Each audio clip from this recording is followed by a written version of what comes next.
Hello people of the YouTube! Welcome to another episode of Map Talks. This is me, Mats, and Robert, once again. Hello. This time you actually had an idea for a theme today. Yeah. I was actually thinking about making a video about train traveling in Europe versus Norway, or how the difference in taking trains in European countries. Lighting conditions are ever so slightly terrible. The sun is about to go down and, well, sorry, I tried to move it, but no, didn't work. So just have to live with that. We tried that last year. Yeah. We went to, it was actually my idea. Always wanted to visit the museums of, among others, the museums of Porsche. And while you're in Stuttgart, of course, you visit the Mercedes Museum. It's of course in the same city.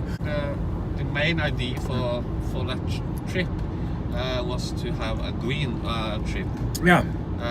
First we talked about renting a car, because we did want to take this car. So we were thinking about renting a Tesla, but we found out that it was too expensive. Why don't we just try an interrail ticket? Because as everybody does, this is probably a European thing. You have this interrail. Before interrail was this thing you did when you were in your late teens, early 20s, and you took train around through Europe and so on, because you buy a ticket and it's valid more or less in all Europe, basically, and it's relatively cheap. So it's nice to go backpacking in a way as a young person. I never did it, and I thought, wait a moment, this is a good time to try that. And you set up the routes and all that. Yeah, I think I did some changes on the route some 5, 10, 15 times, but that's me. Anyway, it was trains in Norway are relatively expensive. They are expensive given what you get. They're slow, and the service on board is basically non-existent. So for instance, if I were to go into Oslo, it would cost me about 20 euros.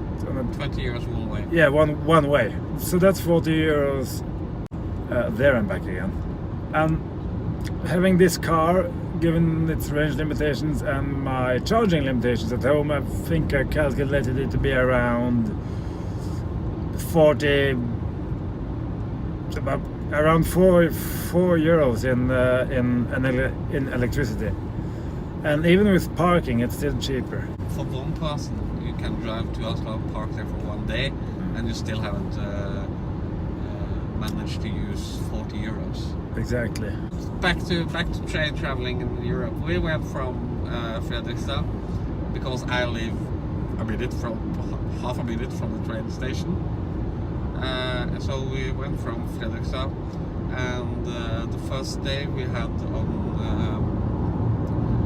the tour, we would experience 3 different countries. Four in fact, different train companies and different types of trains. Yeah, and service and the available amenities and all that stuff. Yeah, because first we had the NSB train to Gothenburg.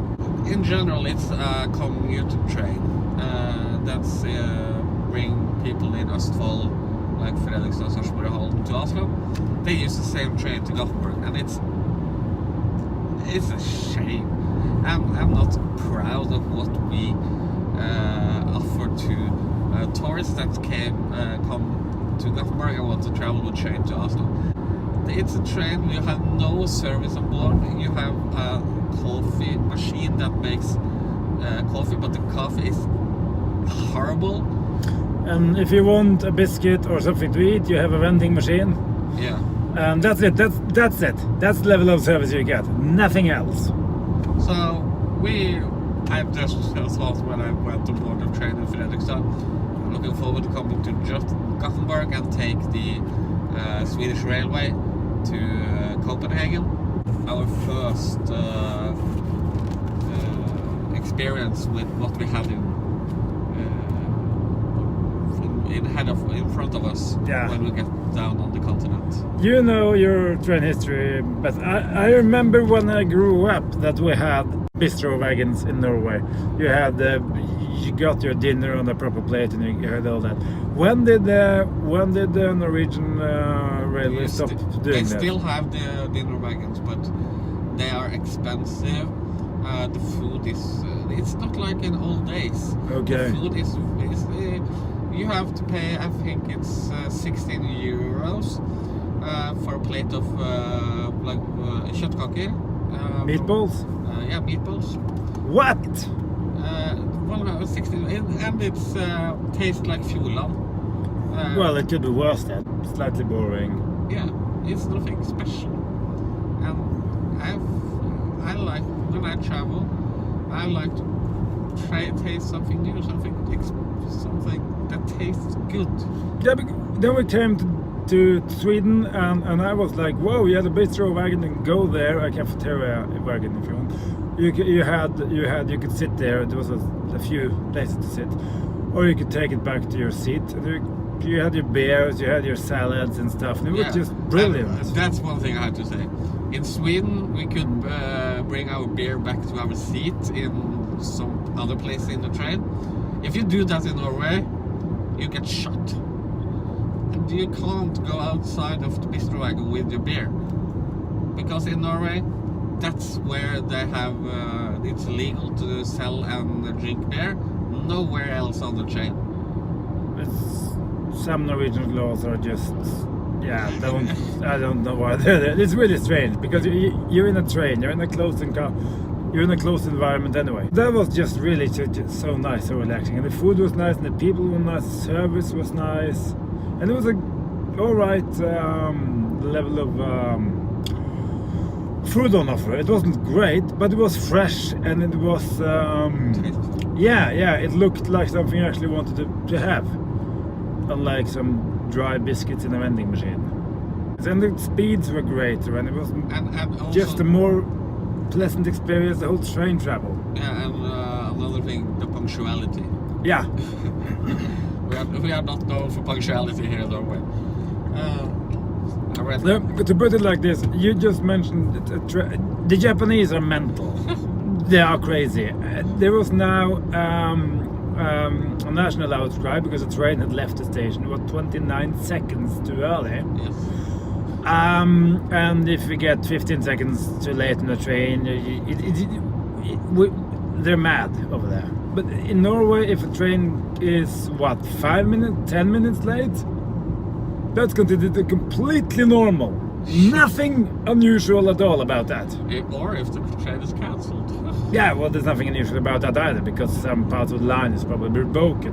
Because that part of the line is from 1905, and it literally is from 1905. It's just, yes, we have all the money in the world, but yeah. Anyways, Sweden, just sum it up one country at a time. Shall we try? It was just a nice experience. I liked it very well. What did you think? How would you sum up Sweden? To sum up the Swedish railway, I think it was a nice experience. My first time. It was my first time with the Swedish railway, and I was pleased. It was a nice experience.